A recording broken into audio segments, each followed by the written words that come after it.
영상을 라디오처럼 편하게 틀어놓고 들으셔도 좋습니다.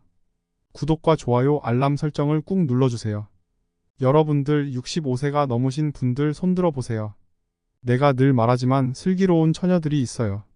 슬기로운 처녀들은 뭘 하냐면 돈이 있어서 나가서 돌아다니죠. 집을 나와서 돌아다닐 수 있을 때까지 경복궁도 가고 덕수궁도 가고 온양 온천도 가고 춘천도 가고 맛있는 것도 사 먹고 친구들하고 어울려서 평창 생태마을도 가고 돌아다닐 수 있을 때까지 돌아다니는 거예요. 그리고 집에 돌아와서 지쳐서 잠드는 거예요. 이렇게 돌아다닐 수 있을 때까지 돌아다니는 할머니들은 어떻게 죽는지 아세요? 지쳐서 죽어요. 나이가 95살쯤 돼서 나 도저히 못 돌아다니겠다. 나 힘들어서 이제 그만 돌아다녀야겠다 하면서 웃으면서 죽는 거예요. 지쳐서 죽는 거예요. 그런데 어떤 사람들이 사람을 미치게 만드냐면 돈 쓰는 걸 무서워서 뒷방에 가만히 앉아있는 사람들이에요. 그러면 어떻게 되냐면 허벅지 근육이 풀려요.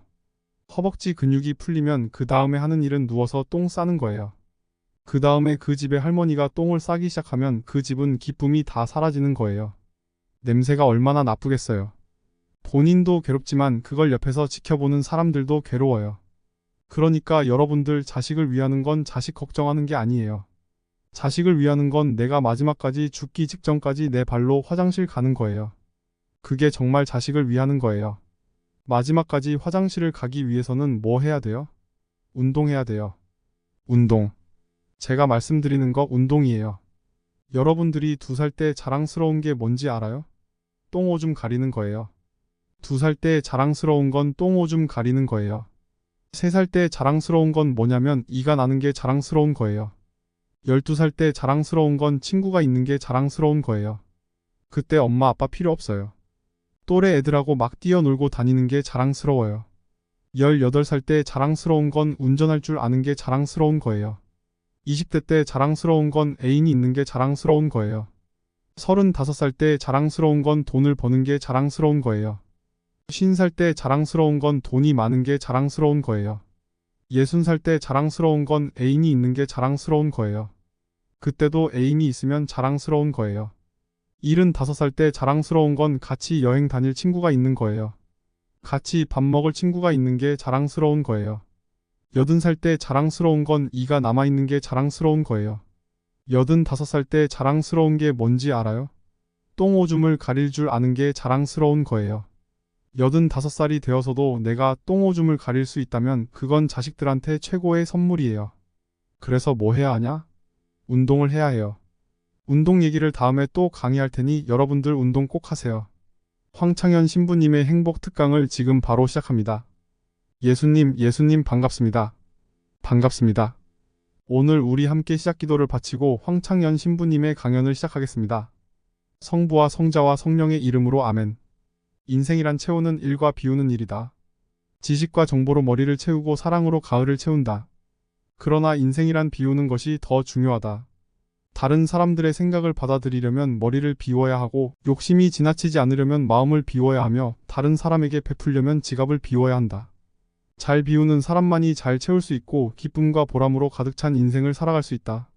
성부와 성자와 성령께 영광을 드리며 아멘. 제가 작년에 아프리카 잠비아 무프리나 지역을 다녀왔습니다. 이곳은 인구가 15영명인데 에이즈 환자가 1,600명이에요. 여러분들 요새 에볼라에 대해 많이 이야기하는데 에볼라는 많이 걸려야 지금 한 10만 명 걸리는 수준이에요. 전 세계 에이즈 환자가 몇 명이냐면 500만 명이에요. 물론 이제 에이즈는 어느 정도 정복했다고 보는데 어쨌든 아프리카에는 아직도 에이즈 환자가 굉장히 많아요. 그곳 인구 15영명 중에 1,600명이 에이즈에 걸려있는 거예요. 그래서 우리나라 수녀님들이 에이즈 걸린 아이들을 돌봐주고 약도 주고 영양제도 제공하고 있습니다. 제가 작년에 가서 우리 의사 선생님들을 모시고 갔어요.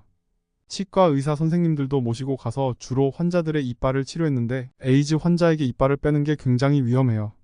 작년에도 그런 위험이 있었는데 수원에서 오신 치과 선생님이 찔렸어요. 에이즈 환자의 피에 찔린 거죠. 그래도 의사 선생님들이 가서 아이들의 이를 치료해주고 영양제를 제공해 주었습니다. 에이즈 때문에 엄마가 빨리 죽으니까 고아가 많은데 그 아이들도 에이즈에 걸려 있어요. 그 아이들이 5kg이 넘어야 약을 먹을 수 있는데 대부분 3kg 밖에 안 돼요. 그래서 분유를 먹이면 일주일 만에 5kg이 되는데 금방 몸무게가 들어요. 거기 보육시설에 가서 분유도 제공하고 돈이 없어서 초등학교를 못 다니는 아이들이 700명 정도 되는데 수녀님들이 그 아이들을 모아다가 공부를 가르치고 있어요. 돈이 없으니까 책이 부족해요. 책 12권을 가지고 한 명이 공부를 해야 해요. 그래서 필요한 것이 책이었어요. 두 명이 한 권을 볼 수 있도록 책을 사줬어요. 제가 거기에 간 결정적인 이유는 생태마을을 꾸미는 것이었어요. 거기에는 농장이 있어요. 농장이 80만 평인데 수녀님이 2만 평 밖에 농사를 짓지 못하고 있었어요. 왜냐면 포크레인도 없고 트랙터도 없고 경운기도 없어서 맨손으로 농사 짓고 있다는 거예요. 맨손으로 농사 지으면 한 사람당 1,000평 이상을 못 짓는다고 해요. 그래서 제가 한국에 돌아와서 강의 때 몇 번 얘기했어요. 평화 방송에도 나가고 여러분들 아프리카에 정말로 멋있는 일을 하고 싶은데 1,000만 원씩 20명만 도와주면 좋겠다고 말했어요. 절에 다니는 분들, 교회 다니는 분들, 성당 다니는 분들, 아무데도 안 다니는 분들, 이런 분들이 돈을 보내주셨는데 3개월 만에 2억이 들어왔어요. 2억이면 되는데 7억이 들어온 거예요. 그래서 이제 포크레인, 트랙터, 경운기를 사주기로 했어요. 포크레인을 사주려 그랬더니 우리나라 것은 안 된대요. 서비스가 안 된다면서 볼보로 사달라고 했어요. 그래서 2억 8,700만 원짜리 포크레인, 6천만 원짜리 트랙터, 1,200만 원짜리 경운기를 사서 작년 11월에 인천에서 택배로 보냈어요. 그렇게 해서 필요한 장비들을 보냈어요. 이 장비들 덕분에 이제 수녀님들이 더 많은 농사를 지을 수 있게 되었어요. 기름도 한 달에 1,000만 원씩 되는 거예요. 기름도 한 달에 1,000만 원씩. 예, 기름도 한 달에 1,000만 원씩 돈이 막 완전히 줄어드는 거야. 근데 수녀님이 내가 처음에는 빈말인 줄 알았대요. 2억 보내주겠다고. 근데 뭐 포크 보내지, 기술자 보내지, 기름값 보내지 그러니까 수녀님이 자신감이 생겼나 봐. 아, 신부님께서 도와주실 거라고. 우리가 닭을 팔고 싶은데 지금 잠비아는 여름이에요. 45도까지 올라가요. 그러니까 보통 1시간 거리에 닭을 못 파는 거야. 상하니까. 그래서 신부님 냉동고를 보내주면 닭을 팔 수 있을 것 같다는 거야. 얼마냐고 하니까 2,200만 원이래. 뭐 2천이면 돈도 아니지 뭐 1억씩 막 나가는데 걱정하지 말아라 내가 보내주겠다. 그래서 내가 보내줬어요. 냉동고 보내줬더니 수녀님이 너무 신난다는 거예요. 왜 신나냐고 그러니까 한 마리도 못 팔던 닭을 한 달에 100마리씩 판다는 거야. 12만 원씩. 근데 수녀님이 또 전화를 해서 신부님 문제가 생겼다는 거야. 무슨 문제가 생겼냐고 하니까 닭을 너무 많이 팔다 보니까 닭장이 모자란다는 거야. 닭장이 모자라니까 닭장을 줘달라는 거야. 그래서 얼마면 되냐고 하니까 1억이면 된대. 좋다. 이제 들어온 돈이 다 나가게 생긴 거야. 이제 좋다 닭장 줘주겠다. 그래서 작년에 이제 벽돌 찍는 기계, 닭털 뽑는 기계 다 보내줬어요. 그래갖고 이번 여름에 대학생들 20명을 데리고 가서 닭장을 지어주고 왔어요. 내가 이번에 우리 대학생들 20명을 데려가서 너무너무 놀랐어요. 왜냐면 엄마들이 얘네들 문제 있어서 고생시키려고 보냈는데 걔네들이 가서 일하는 걸 보는데요. 너무 잘하는 거예요. 너무 즐겁게. 그러니까 걔네들은 다 내가 보니까 몸으로 살 놈들이 머리로 살려고 하니까. 걔네들이 몸으로 살면서 얼마나 잘하는지. 너무너무 그래서 얘네들이 닭장 다 지어주고 닦아놓은 땅이 10만 평이야. 10만 평. 나는 이번에 정말 감동받았어요. 그리고 이제 아줌마 3명이 따라갔어요. 한 70명이 지원을 했어요. 20명 데리고 가야 되는데 뭐 70대, 60대, 50대, 40대, 20대. 20대만 싹 뽑고 나머지 다 제재하고 60대 아줌마 셋만 모시고 갔어요. 지원한 분들 왜 모시고 갔겠어요? 밥 해주는 거. 근데 그 3분도 음식을 너무너무 맛있게 잘하더라고요. 하여튼 이번에 근데 이제 그것만 한다고 되는 게 아니잖아요. 저기 뭐야 그 닭장은 기술이 필요하거든요. 그래서 이제 우리 생태마을에 그 집을 지어주는 신자도 아니야. 그냥 산적같이 수염이 이렇게 막 있는 사람한테 그 김 사장한테 당신 내가 한 달 월급 줄 테니 아프리카에서 닭장 지어주고 오는데 기술자가 필요하니까 가서 닭장 지어라 그랬더니 이분이 하는 말이 신부님 무슨 말을 그렇게 하느냐고. 나도 저 친구들도 저렇게 한 달 봉사로 가는데 나도 가서 돈 안 받고 자원으로 하겠다는 거야. 그러니까 예수님이 주님 한다고 다 천국에 가는 게 아니다. 내 말을 실천하는 사람이라야 천국에 간다는 말이 생각났어요. 그 김 사장을 보면서 그런 생각이 들더라고요. 가서 그러니까 이번 여름에 저도 이제 가서 싹 지어주고 왔어요. 그랬더니 수녀님이 신부님 도대체 우리한테 왜 이러는 거냐는 거예요. 나 그 수녀님들 본 적이 없거든요. 작년에 내가 가서 그 수녀님들을 보고 감동을 받은 거예요. 왜냐면 수녀님 10분이 잠비아에 가서 16년 동안 한국 수녀님들이 그들을 위해서 사는 거야. 그냥 뭐 샤워를 한번 하려고 그러면 물도 안 나와요. 그리고 여러분들 잠비아가 더운 게 아니에요. 6, 7월 달은 추워요. 파카 입고 다녀야 돼요. 터틀넥 입고 다녀야 돼. 근데 샤워 한번 해보려 그러면 물이 그냥 나오다가 그냥 비는 물에 같이 떨어져 멈추고.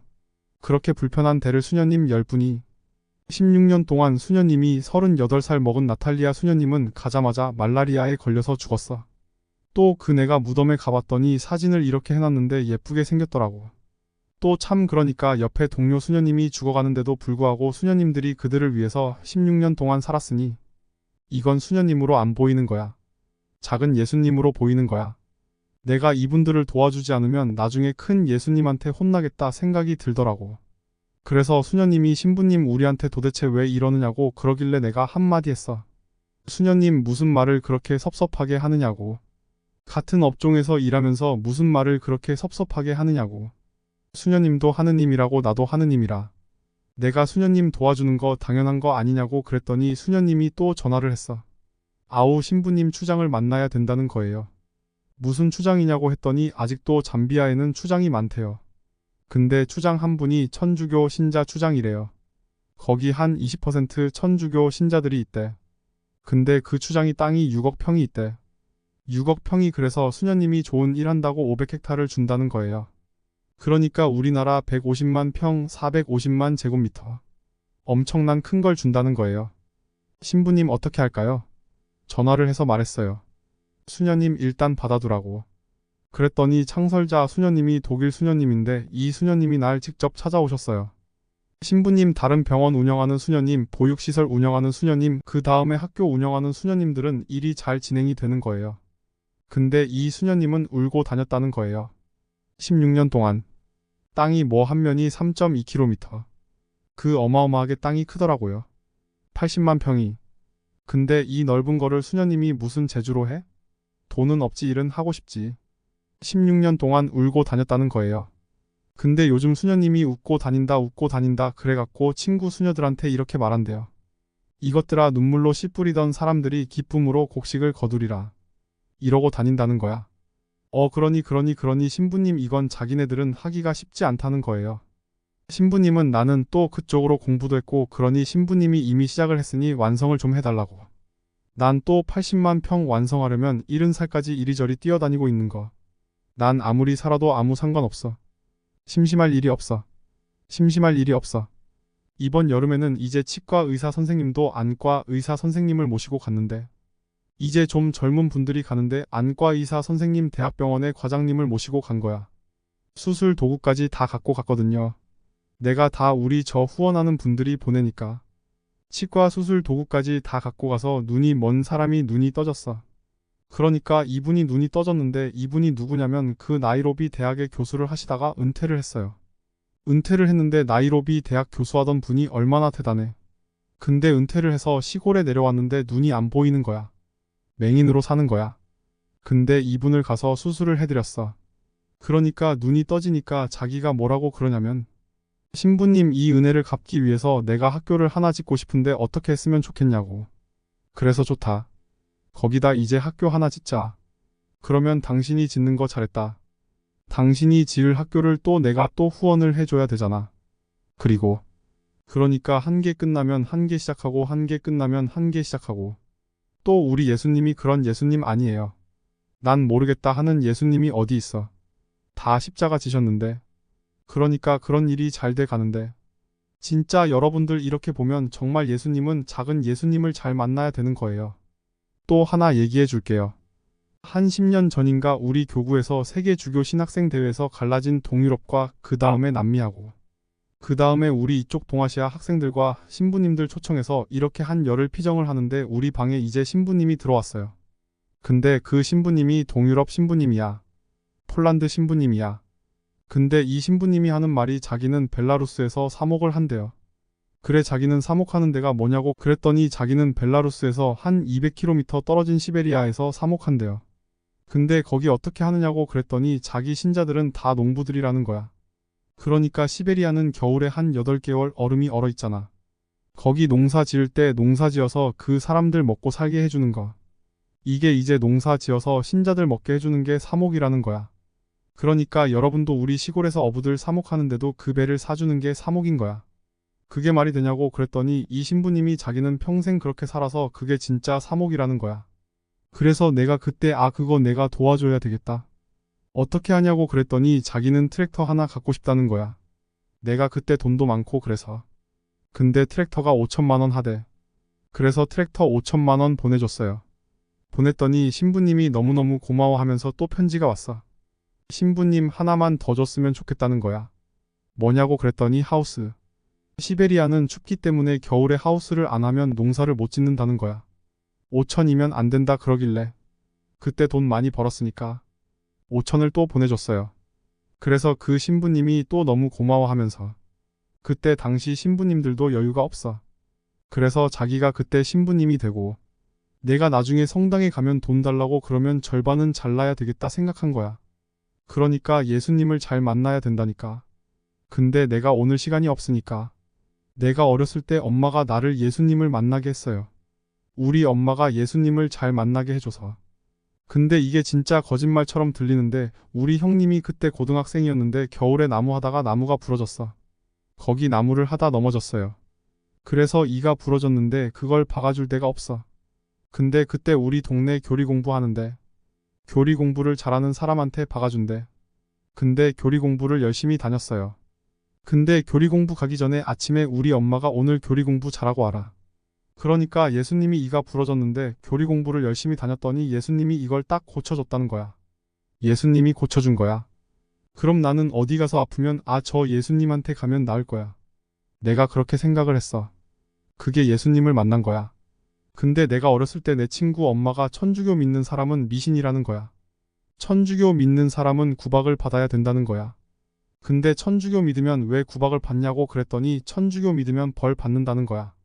근데 가만히 보니까 구박하는 그 엄마네 아들이 우리 동네에서 제일 싸움 잘하는 친구였어. 맨날 싸워. 어렸을 때 싸움 잘하면 멋있잖아. 그래서 내가 야, 너 진짜 멋있다. 그랬더니 얘가 그러는 거야. 천주교 믿으면 구박받는 거야. 그래서 내가 우리 엄마 천주교 다니는데 너 우리 엄마한테 뭐라 그러면 혼난다. 그랬더니 얘가 그러는 거야. 너희 엄마 천주교 다녀? 그래서 내가 우리 엄마 천주교 다녀. 그러니까 얘가 그럼 네가 너희 엄마한테 나를 그렇게 하라고. 엄마한테 말을 잘하라고 그런 거야. 그래서 그 엄마가 맨날 싸움을 잘해서 동네에서 멋있었는데 예수님을 못 만나니까. 예수님을 못 만나니까 어렸을 때 그거 따라다니면서 구박했는데 내가 그 얘기를 하면서 생각난 게 10여 년 전에 초등학교 동창회가 있었어. 근데 그때 우리 엄마가 천주교 신자라고 구박하던 애가 교복 입고 왔는데 구석에서 혼자 술을 마시는 거야. 그래서 내가 너 왜 그러고 있냐? 그랬더니 야야야 예수님을 잘 만나야 된다. 예수님을 잘 만나야 되는 거야. 예수님을 잘 만나는 게 작은 예수님을 잘 만나야 되는 거야. 예수님을 못 만나면 이렇게 되는 거야. 그래서 그때 우리 엄마가 예수님을 잘 만났어.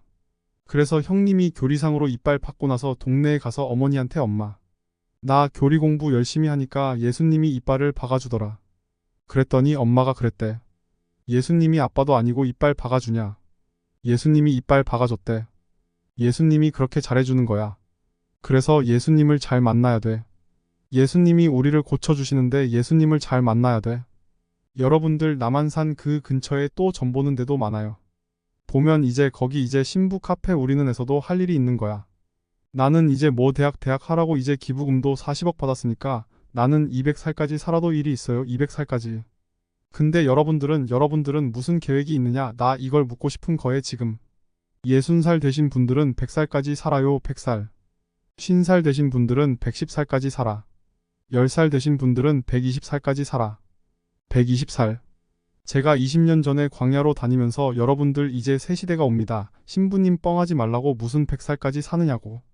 근데 요즘 여러분들 100세 안보장사 연금 보장 나왔어요? 안 나왔어요? 나와요. 100세 시대 온 거예요. 근데 올해 한 보험회사에서 무슨 상품이 나왔냐면 110세 건강안심보험이 나왔다니까. 그러면 이분들 보험회사 분들이 야 100세 상품 나왔으니까 다음에 110세 할까 이거 아니죠. 그때는 암 정복된다 보는 거예요. 그리고 그때는 치매도 어느 정도 잡는다고 보는 거예요. 혈압, 당뇨 다 잡는다고 보는 거예요. 그러니까 그리고 60년 후야 60년 후.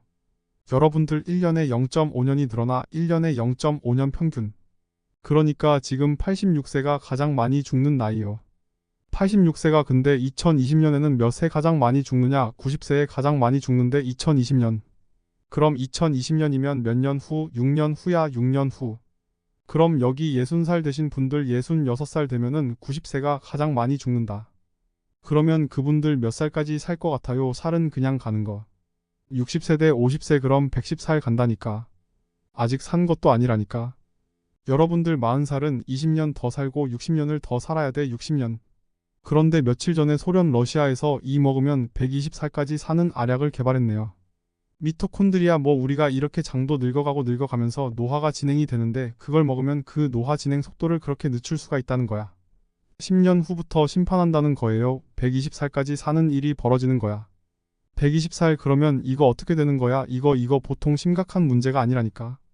여러분들 지금 웃을 일이 아니에요. 지금 웃을 일이 아니에요. 심각한 거예요. 3년 전에 우리나라가 100살 이상이 1700명 선에서 왔다 갔다 했어. 3년 전에 여자가 1600명, 남자가 100명. 3년 전에 100살 이상이 그런데 올해 내가 통계청 인구 통계청에 들어가서 자료를 뽑아보니까 올해는 100살 이상이 몇 명이냐면 14,000명, 14,000명. 3년 만에 100살 이상이 10배가 늘어난 거야. 10배가 늘어났어요. 90에서 100살까지는 몇 명이냐면은 13만 4천 명. 80에서 90살까지 몇 명이냐 97만 명. 그 다음에 60에서 70살까지 270만 명. 그래서 65세 이상이 몇 명이냐 600 정확하게 49만 명인데 650만 명이 650만 65세 이상이 650만 명. 초등학교 애들이 270만 명 270만 명 그러니까 초등학교 애나 할머니 할아버지가 거의 비슷한 숫자예요. 지금 그런 세상이 됐다니까요. 우리는 어렸을 때 길에 나가 보면요 애들이 바글바글 했어요. 구슬치기 딱지치기 단방구 자치기 낮에만 그렇게 돌아다녔어요. 밤에 깡통 돌리기 해보면 온 놈들이 다 깡통 돌고 다녔어요. 근데 요즘 길에 나가면 애들 하나도 없어요. 어딜 돌아다니는지 누구만 돌아다녀 할머니 할아버지. 할머니 길에 꽉 찼어. 할머니 할아버지 온 세상을 다 다녀 유모차를 밀고 온 세상을 다 다녀 유모차를 밀고. 무슨 뭐 놀이터 슈퍼마켓 그래서 여러분들 무슨 현상이 있냐면요. 무슨 현상이 있느냐면 그 노인정 앞에 가보세요. 유모차가 10대씩 끝나고 나면 밀고 다 집에 가고. 이거 어떻게 할 거예요? 조선시대 왕들은 평균 연령이 조선시대 왕이 27명이었어요. 있었어요. 27명이 있었는데 평균 연령이 46.1세였어요. 왕들이 길게 살아야 46세 왕자고 공주들 관리 잘한 왕들은 46세 1세 관리 잘 안하고 왕자도 큰 왕자들 있잖아요. 왕 못된 왕자들 그거 평균 나이라 36세 평민들은 조선시대 35세 평균 나이 35세. 그때는 아무 문제가 없었어요. 그때는 35세. 그러니까 20살에 결혼을 해갖고 20살에 결혼해 갖고 35에 죽어 40에 나. 그러면요 이땐 갈등도 하나도 없어. 20살에 결혼해 갖고 3년에 애 하나씩 나면은 한 7나타가 죽는 거야. 7명 나타가 죽는 거예요. 그렇죠 예. 삶의 계획이 뭐가 필요해. 그리고 마지막 막내는 낳고 누구한테 맡기느냐면 장남한테 맡기고 죽는 거예요. 예. 장남한테 맡기고 죽는 거예요. 얘 계획 세울 필요가 없어요. 근데 지금은 안 죽어. 이게 보통 심각한 문제가 아니에요. 이게 안 죽는 바람에 모든 문제가 다 생기는 거야. 안 죽는 바람에. 여러분 치매가 우리나라가 지금 58만 명이에요. 여러분들 35살 때 죽을 때 치매 걸려요. 이땐 치매 걸릴 시간도 없어요. 근데 지금 80, 90방에 가만히 앉아있으면요. 네가 누군지 내가 누군지도 모르고 그냥 이러고 있는 거예요. 내가 누군지도 모르고. 그러면 치매가 이렇게 있으면은 한 집에 5, 6 매달려 있다고 보면은 300만 명이 치매 때문에 고통을 겪고 있는 거예요. 모든 문제는 안 죽어서 생기는 문제예요. 젊은 사람이 많이 나와야지 사회가 변하고 발전하는데 나이를 먹어가는 사람이 그 사회의 주축을 이루고 있잖아요. 그렇다고 죽으라 그럴 수도 없고 살라고 그럴 수도 없고. 그러니까 결국은 누가 변해야 되냐면 여러분들이 변해야 되는 거예요. 내가 삶을 어떻게 살아갈 것이냐 이거 보통 생각해야 되는 거 아니에요. 그냥 진짜 웃을 일이 아니라니까요. 지금 여러분들 웃을 일이 아니에요. 그런데 우리나라가 65세 이상 노인들이 OECD 국가 중에 가장 가난해. 여러분들 왜 가난한 줄 알아요? 국가가 잘못해서 가난했을 것 같아요. 천만의 말씀 우리나라가 프랑스보다 교육비를 몇 배를 더 쓰냐면 9배를 더 써요. 프랑스보다 9배. 미국보다 교육비를 몇 배 써? 3배를 더 써. 3배를. 근데 여러분 생각을 해봐요. 우리가 프랑스보다 지금 뭐 비슷비슷하게 살지만 조금 떨어져 미국은 우리 한 2배 정도 잘 살아. 근데 그 2배 정도 잘 사는 나라보다 3배를 교육비를 더 쓰는 거예요. 그래서 남자아이 대학 결혼까지 들어가는데 여러분들이 3억 6천이 처음부터 태어나 갖고 걔한테 쏟아 넣는 돈이 3억 6천이 여자는 3억 4천이 들어가요. 그럼 남자 여자 아들 딸 둘 낳고 결혼까지 시켰으면 여러분들 얼마 써요? 7억을 쓴 거야 7억을. 셋 낳았으면 10억을 쓰는 거 10억. 그러니까 애를 낳아요. 그래서 애도 안 낳는 거예요. 이놈 교육 때문에 애도 안 낳는 거예요. 그러니까 애가 안 나오면 나라는 어떻게 되겠어요? 이게 머리가 복잡해요. 내가 보기엔 정치인들 머리가 복잡해. 그러면 요즘 뉴스 뭐 나와? 지금 내년도 우리나라 예산이 370조래 370조. 370조. 근데 여러분들 65세 이상 노인들한테 국민연금은 한 60만 원 주고 기초연금은 20만 원 주는 거예요. 근데 이것도 더 많이 줄 수도 없어. 예산이 적다. 왜 적은 줄 알아요?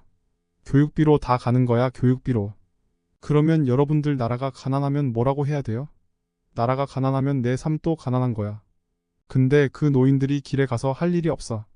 노인네들이 60살 되면 할 일이 없어요. 노인정에 들어가면 뭐 하느냐 하면 바둑치고 장기 두고 시시하고 그 노인정에서 또 주는 밥을 먹는 거야. 12시에 열면 가서 거기서 공짜밥 얻어먹고 또 푹 자고 3시쯤 나오면 거기다 또 공짜밥 얻어먹고. 젊은 사람들이 요즘요 100살까지 안 살려면요 밥을 적게 먹어야 돼. 밥을 적게 먹고 소식. 근데 지금 노인네들이 가서 뭐해? 노인정 가서 밥 얻어먹고 나오고 또 밥 얻어먹고. 그러니까 이게 참 보통 문제가 아니라니까요. 보통 문제가 아니야. 그러면 노인네들이 가서 길에 나가서 할 일이 없어. 노인네들이. 여러분들이 무슨 얘기만 들으면 나가서 손만 들고 다니면 돈이 나와. 손만 들고 다니면. 그게 뭐냐면 손만 들고 다니면 돈이 나와. 여러분들 10만원짜리 차표 사면요 여기서 부산까지 공짜로 가. 공짜로. 얼마나 좋으냐면요. 그리고 또 그냥 30일 되면 돈 나와. 그러면 우리가 수명이라는 건 그야말로 어마어마한 속도로 늘어나고 있는 거예요. 수명이. 그런데 여러분들 그래서 젊은 사람들은 한참 건강할 때야. 젊은 사람들은 한참 건강할 때인데. 문제는 뭐냐면 이분들이 60살 되면 그때부터 시작이야.